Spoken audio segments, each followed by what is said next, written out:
Good afternoon. My name is Assistant Chief Jaime Eason. I am the Assistant Chief in the Zone 1 area of the Jacksonville Sheriff's Office.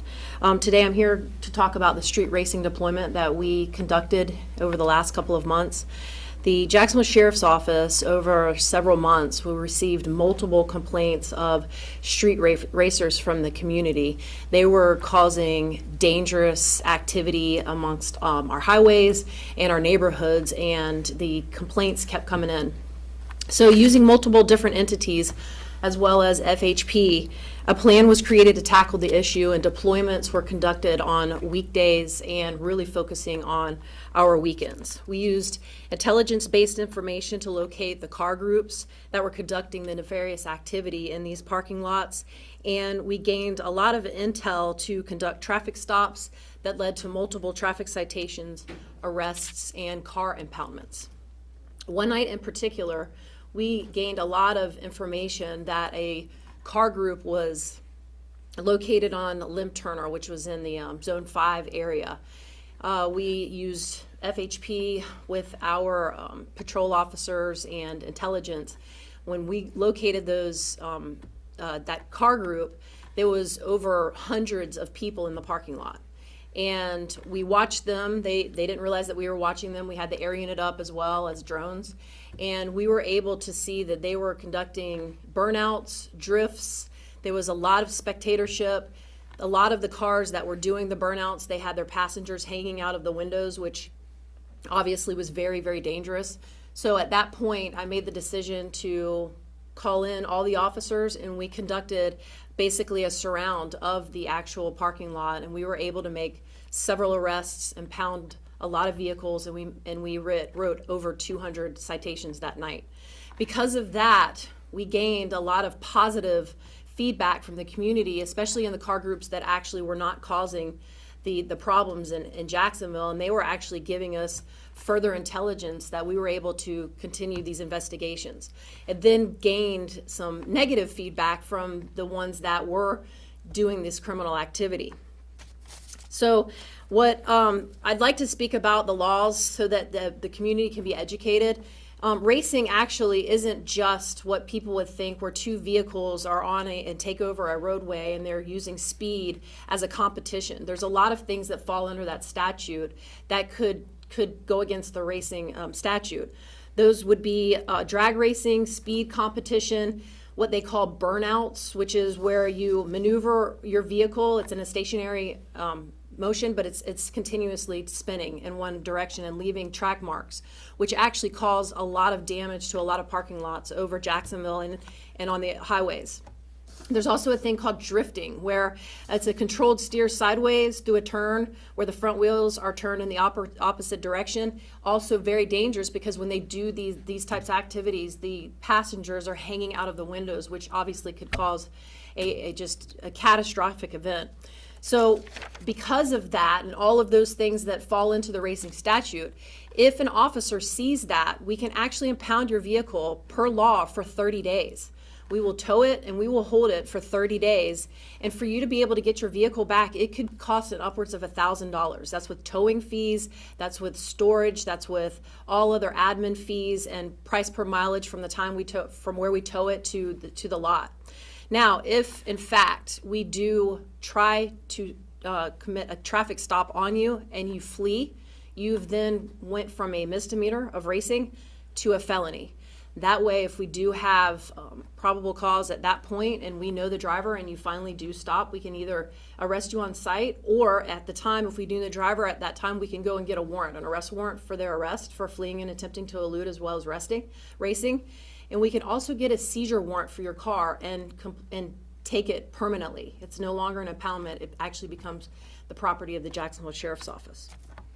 Due to these deployments, as of right now, because we will continue if the nefarious activity continues, the statistics are as you can see on the board.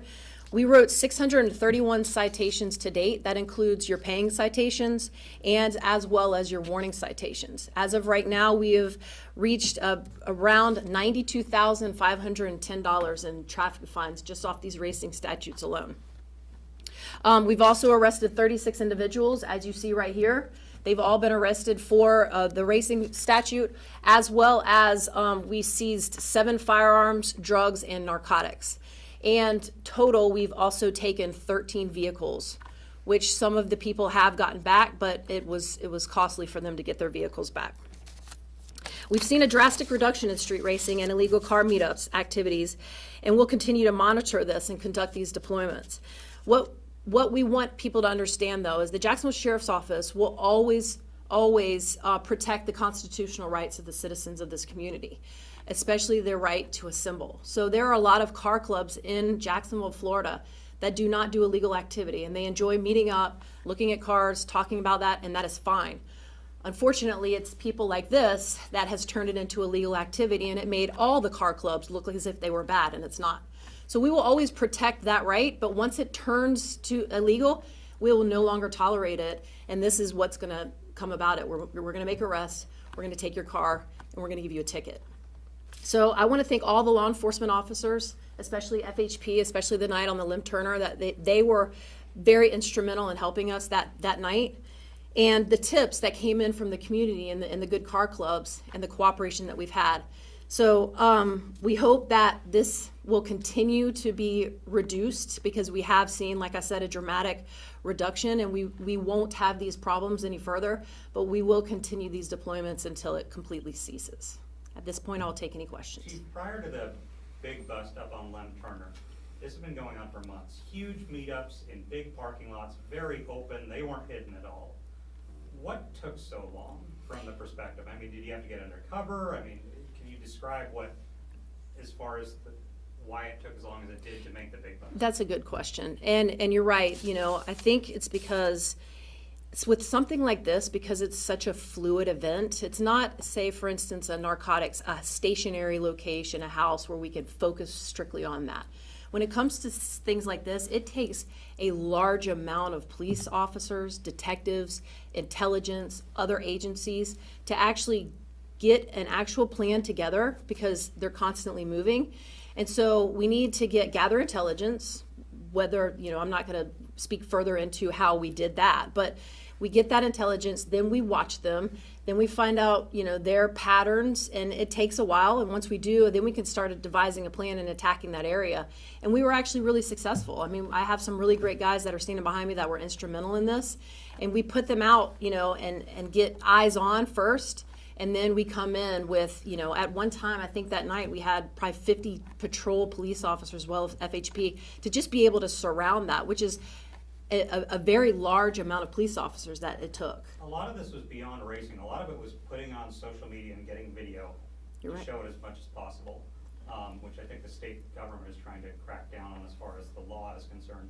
What do you say to people who are putting it on social media, who are out there to make it a big thing on Instagram to show their friends? What do you say about that? Well, you know, social media could either be a great tool or it could be a horrible tool for people that want to sensationalize illegal activity, because we can use that and capture it, take it over to the state attorney's office, and we can actually obtain warrants and put people in jail for that. So To clarify, was social media a big portion of your investigation? Yeah, social media is always, anything on the internet, if you put it becomes something that we can utilize in any type of investigation.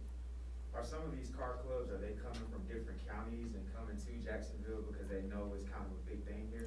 I can't speak to that, because I don't know where these, if some of them were out of county. I didn't see what houses or residents they lived in.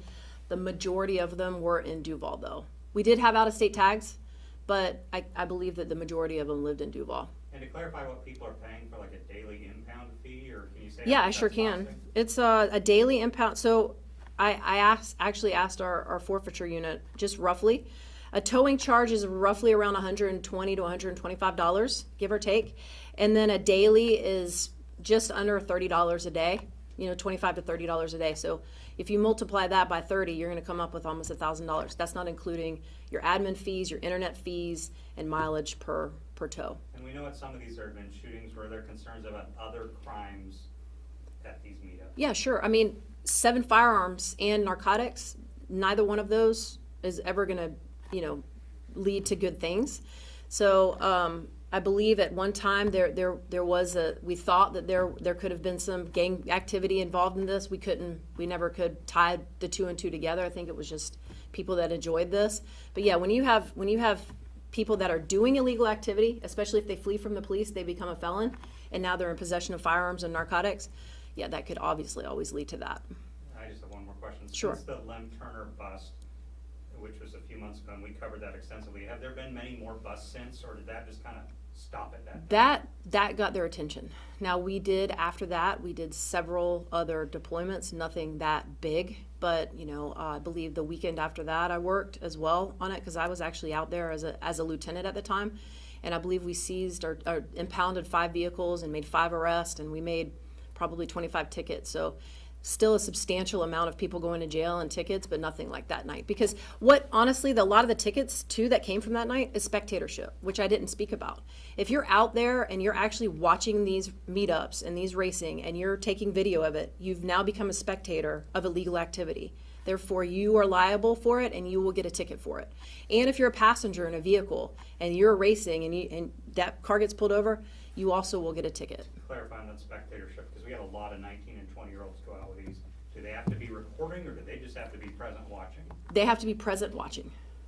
So if my 20-year-old is No, out I know where you're going. Yeah. So on that event, it was very, very clear because like I said, we had officers that were there watching, and we had the air unit.